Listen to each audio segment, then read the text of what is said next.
Selamat pagi saudara-saudara, sebelum kita memulai membaca Alkitab, mari kita berdoa. Terima kasih Bapa, kami bersyukur pagi ini bisa bangun dengan tubuh yang sehat tanpa kurang apapun. Sebelum kami melakukan aktivitas hari ini, kami rindu untuk membaca Alkitab Tuhan, untuk melandasi hidup kami dengan kebenaran-Mu. Oleh sebab itu kami semakin hari semakin berkenan di hadapan-Mu Tuhan. Urapilah setiap kami Tuhan, di dalam nama Tuhan Yesus. Haleluya. Amin. Ucapan ilahi terhadap Mesir dan Ethiopia.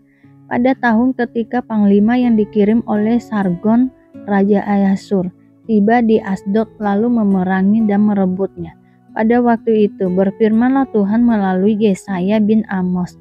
Firman-Nya, pergilah dan bukalah kain kabung dari pinggangmu dan tanggalkanlah kasut dari kakimu. Lalu ia pun perbuat demikian. Maka berjalanlah ia telanjang dan tidak berkasut.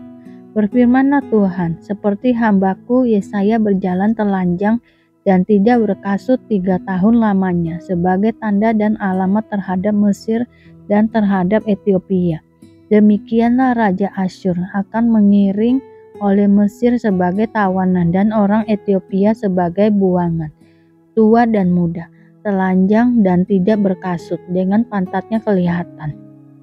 Suatu penghinaan bagi Mesir. Maka orang akan terkejut dan malu karena Ethiopia, pokok pengharapan mereka, dan karena Mesir, kebanggaan mereka. Dan penduduk tanah pesisir ini akan berkata pada waktu itu, lihat, beginilah nasib orang-orang yang kami harapkan. Kepada siapa kami melarikan diri minta pertolongan supaya diselamatkan dari Raja Asyur, bagaimana mungkin kami terluput?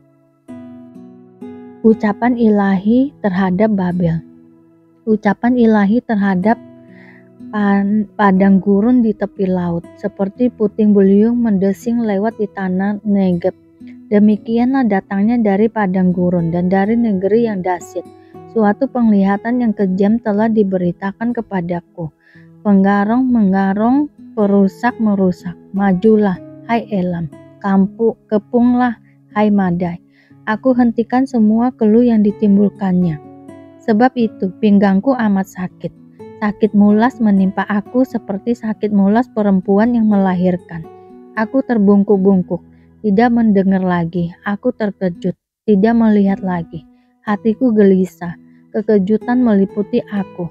Malam hari yang selalu kurindukan itu sekarang menggentarkan aku.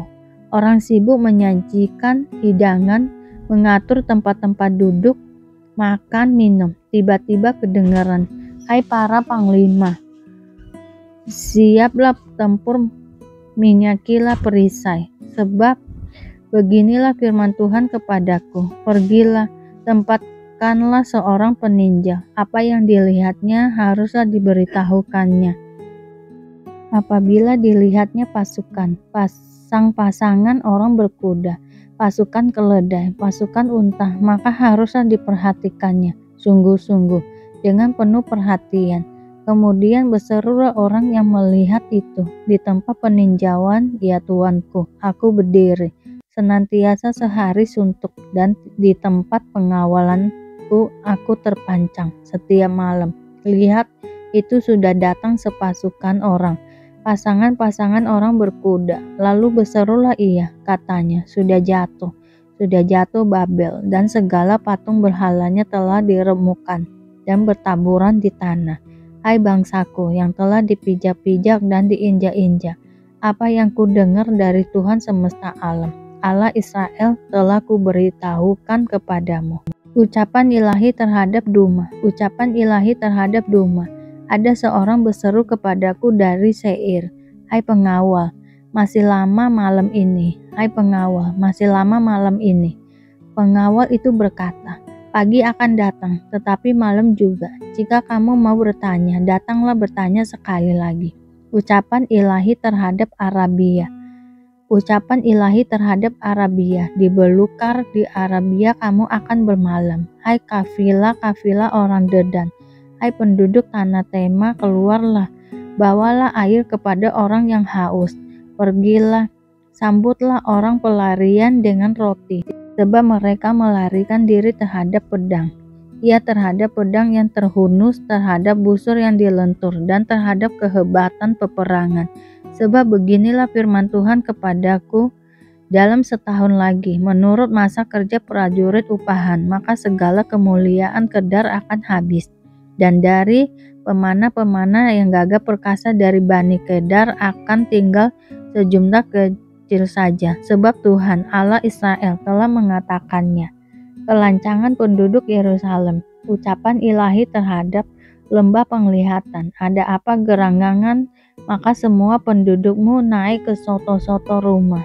Hai kota yang bersorak riuh dan ribu gembira, hai negeri yang beria-ria, orang-orangmu yang mati terbunuh, bukanlah terbunuh oleh pedang dan bukanlah gugur dalam peperangan. Semua panglimamu sama-sama melarikan diri, mereka tertawan tanpa tembakan panah. Semua orang-orang kuatmu sama-sama tertawan, biarpun mereka sudah lari jauh-jauh. Sebab itu aku berkata, buanglah mukamu terhadap aku, biarkanlah aku menangis dalam kepahitan. Janganlah mendesak aku, supaya aku terhibur mengenai kebinasaan putri bangsaku. Sebab Tuhan semesta alam telah menentukan suatu hari. Ia akan mengemparkan, menginjak-injak dan mengacaukan orang. Di lembah penglihatan, tembok akan dirombak dan teriakan minta tolong sampai ke puncak gunung. Elam telah memasang tabung panah. Aram datang dengan pasukan berkereta dan berkuda. Dan Kir membuka sarung perisai. Maka lembah-lembahmu yang paling indah penuh dengan kereta. Dan pasukan berkuda berbaris di hadapan pintu gerbang. Dan Yehuda kehilangan perlindungan. Pada waktu itu engkau memandang kepada perlengkapan senjata di gedung hutan. Kamu melihat bahwa memang sudah banyak sekali retak tembok kota Daud, dan kamu mengumpulkan air kolam bawah. Kamu menghitung rumah-rumah di Yerusalem, dan kamu merobohkan rumah-rumah untuk meneguhkan tembok. Kamu membuat tempat pengumpulan air di antara kedua tembok itu untuk menampung air dari kolam yang lama. Tetapi kamu tidak memandang kepada Dia yang membuatnya, dan tidak melihat kepada Dia yang telah sejak dahulu membentuknya. Pada waktu itu Tuhan semesta alam menyuruh orang menangis dan meratap dengan mengundul kepala dan melilitkan kain kabung. Tetapi lihat, di tengah-tengah mereka ada kegirangan dan sukacita, membantai lembu dan menyembelih domba, makan daging dan minum anggur sambil berseru, marilah kita makan dan minum, sebab besok kita mati. Tetapi Tuhan semesta alam menyatakan diri dan berfirman kepadaku, sungguh, kesalahanmu ini tidak akan diampuni sampai kamu mati. Firman Tuhan semesta alam, tentang Sebna dan Eliakim. Beginilah firman Tuhan semesta alam. Mari, pergilah kepada kepala istana ini, kepada Sebna yang mengurus istana, dan katakan, ada apamu dan siapamu di sini, maka engkau menggali kubur bagimu di sini. Hai yang menggali kuburnya di tempat tinggi, yang memahat kediaman baginya di bukit batu. Sesungguhnya Tuhan akan melontarkan engkau jauh-jauh, hai orang.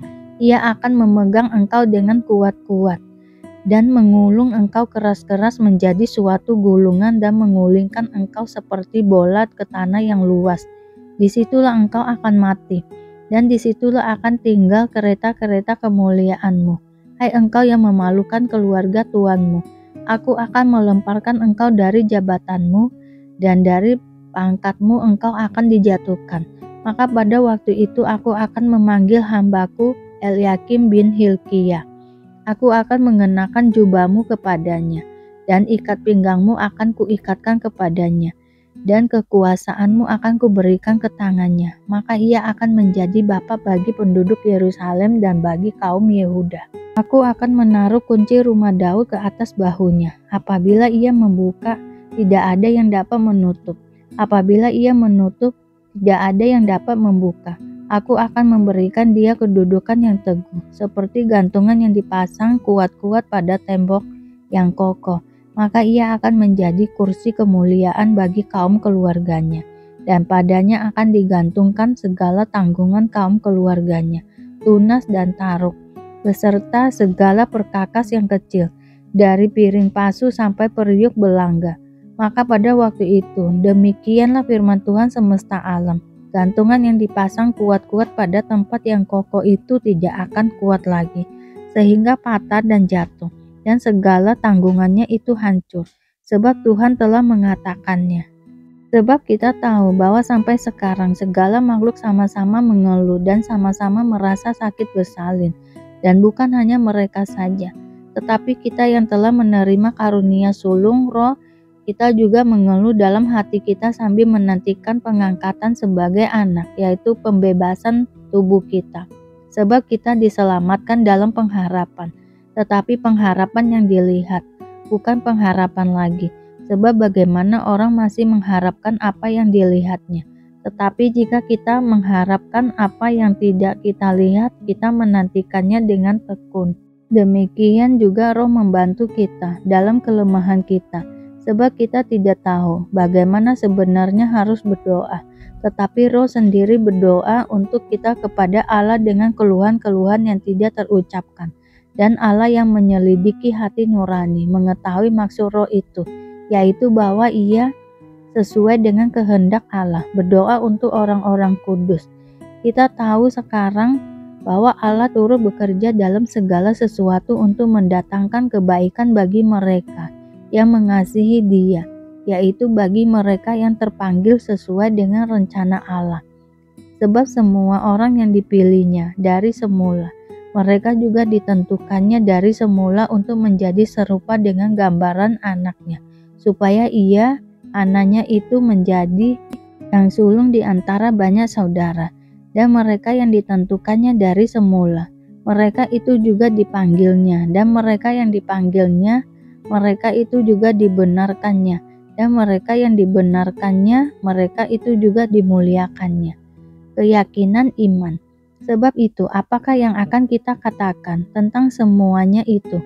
Jika Allah di pihak kita, siapakah yang akan melawan kita? Ia yang tidak menyayangkan anaknya sendiri, tetapi yang menyerahkannya bagi kita semua. Bagaimanakah mungkin ia tidak mengaruniakan segala sesuatu kepada kita bersama-sama dengan Dia? Siapakah yang akan menggugat orang-orang pilihan Allah? Allah yang membenarkan mereka. Siapakah yang akan menghukum mereka? Kristus Yesus yang telah mati, bahkan lebih lagi, yang telah bangkit, yang juga duduk di sebelah kanan Allah yang malah menjadi pembela bagi kita.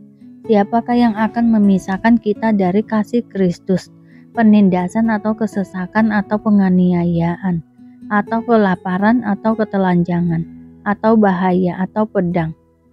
Seperti ada tertulis, oleh karena engkau kami ada dalam bahaya maut sepanjang hari. Kami telah dianggap sebagai domba-domba sembelihan. Tetapi dalam semuanya itu kita lebih daripada orang-orang yang menang oleh Dia yang telah mengasihi kita. Sebab aku yakin bahwa baik maut maupun hidup, baik malaikat-malaikat maupun pemerintah-pemerintah, baik yang ada sekarang maupun yang akan datang, atau kuasa-kuasa, baik yang di atas maupun yang di bawah, ataupun sesuatu makhluk lain tidak akan dapat memisahkan kita